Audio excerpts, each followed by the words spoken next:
eu reuni aqui alguns elementos, alguns materiais para ilustrar um pouco a questão da orientação, da navegação astronômica, de como que o homem pode utilizar as estrelas e o tempo para medir a sua posição no tempo e no espaço.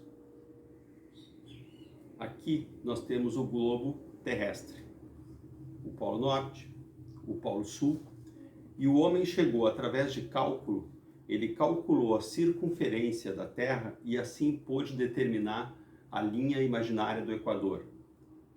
E é a partir do Equador que se consegue calcular as latitudes para norte ou para sul.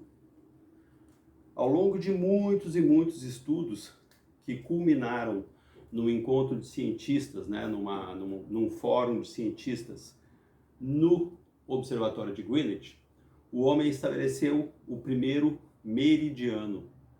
Este é Greenwich. E através do meridiano foi possível calcular a longitude. Por exemplo, eu estou a caminho agora de Florianópolis, na longitude 48. Isso quer dizer que nós estamos a 48 graus de Greenwich. Também, pelo mesmo raciocínio, vejam bem, a Terra faz esse giro ao longo de 24 horas. São 360 graus. Se nós dividirmos esses 360 graus por 24 horas, nós vamos entender, vamos chegar, através dos cálculos, a um cálculo que é o seguinte: a cada 1 hora a Terra gira 15 graus. E estão estabelecidos agora os fusos horários. Ou seja, cada vez que a Terra gira 15 graus, leva 1 hora esse giro. Então nós temos um fuso horário.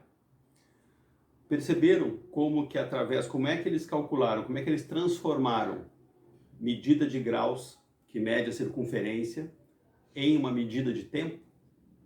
A Terra leva 360 graus, ela tem 360 graus de circunferência e ela gira em 24 horas.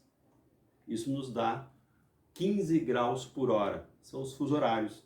Então, o posicionamento da navegação, ela se dá no tempo e no espaço. A longitude é calculada em função do Equador, é um cálculo, e a longitude é uma função de tempo. O homem se orienta no tempo e no espaço. Então, agora nós vamos olhar para as estrelas. Essa é uma esfera celeste. O céu em torno de nós, ele forma realmente uma tela esférica, que tem esse formato.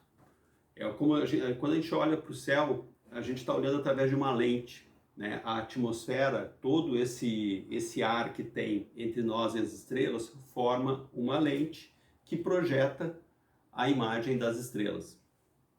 E nós chamamos isso aqui de esfera paralela.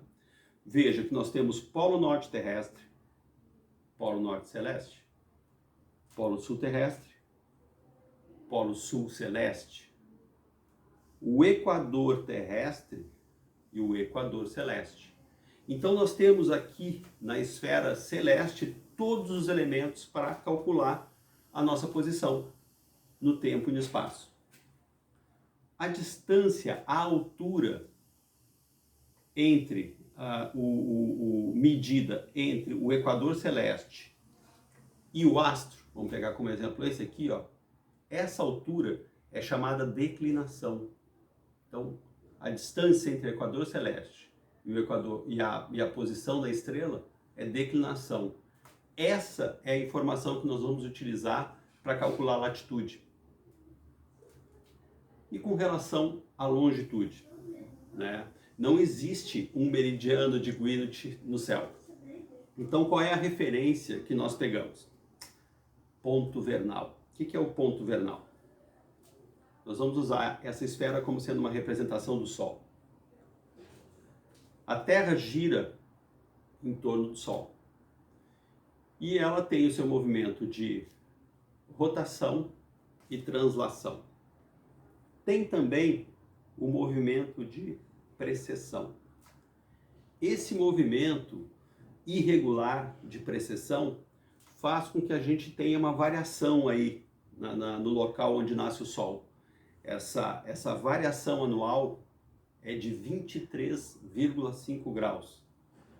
Então, esses 23,5 graus criam o Trópico de Capricórnio e o Trópico de Câncer. Esse é o momento, esse movimento em torno da Terra, ele tem 2 pontos-chave. No equinócio. O equinócio do dia 20 de março é quando o Sol alcança uma distância, um ângulo máximo com relação à Terra. Nesse dia, tanto o dia quanto a noite tem exatamente a mesma duração. Tá? Esse é um momento de equilíbrio. Tá? E quando o Sol alcança essa posição, a gente chama essa trajetória do Sol em torno da Terra ao longo de um ano, a gente chama isso de eclíptica. Então a eclíptica se projeta na esfera celeste de forma irregular, ela cruza a esfera celeste nesse sentido. Então vamos dizer, nós temos aqui, no momento que ela cruza a eclíptica, né, a trajetória do Sol ao longo do ano, no momento que ela cruza o equador celeste, nós temos o equinócio, o dia exatamente igual à noite. Ao longo dessa trajetória, o Sol vai ter uma variação de 23,5 graus até encontrar de novo a eclíptica, até cruzar novamente com o equador celeste. Então nós temos mais uma vez, temos mais um equinócio, e aí esses pontos de equinócio são o nosso meridiano principal, é o nosso ponto vernal, e é a partir dele que nós calculamos a longitude.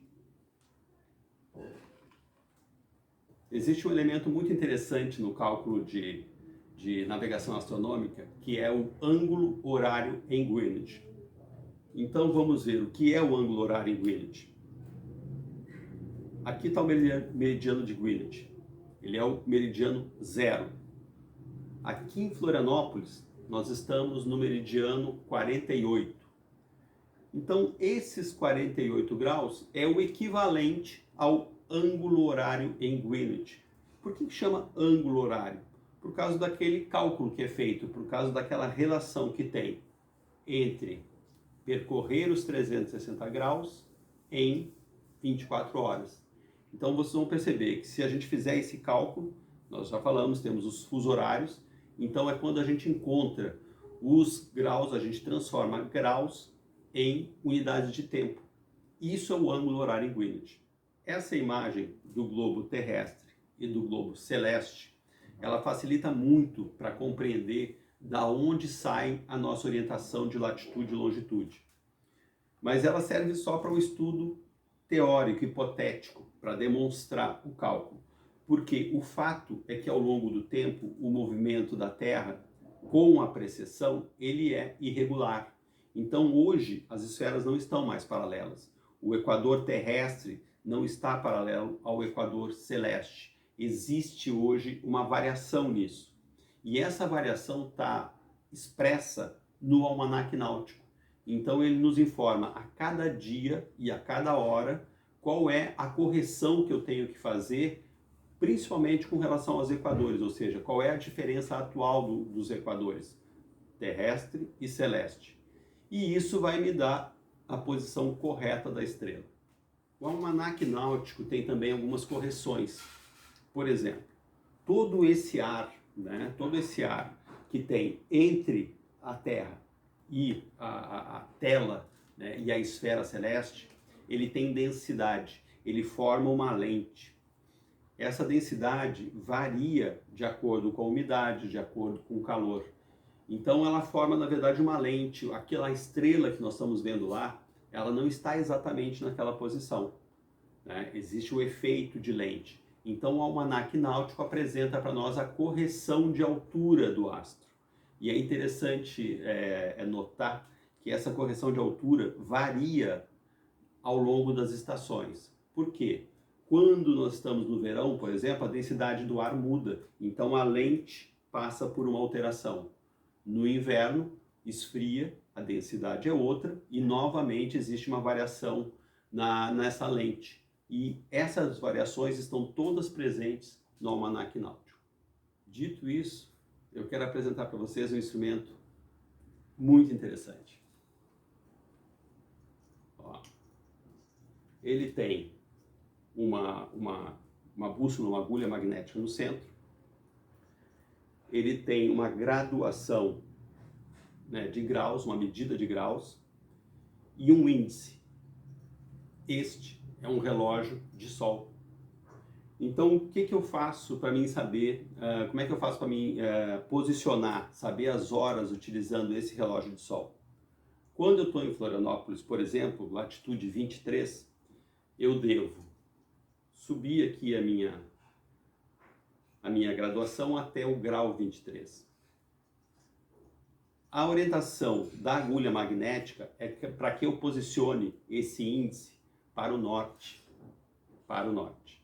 Dessa forma, quando o Sol passar em cima do meu meridiano, quando ele passar em cima de Florianópolis, a gente chama isso de passagem meridiana. Tá? É o momento em que o Sol, ao meio-dia, encontra o seu maior altura e passa pela meridiana. Ele vai me indicar o meio-dia aqui. Tá? E lógico, depois disso ele vai indicar 1 hora, 2 horas, 3 horas da tarde. Esse é o relógio do Sol. Então o funcionamento dele, a precisão dele está muito ligada, primeiro, a gente aplicar aqui os graus de latitude e orientar para norte. E ele vai ser aferido, esse relógio vai ser acertado ao meio-dia, hora em que o Sol passa pelo meu meridiano. A gente chama isso em navegação eletrônica, a gente chama isso em navegação astronômica de passagem meridiana do Sol.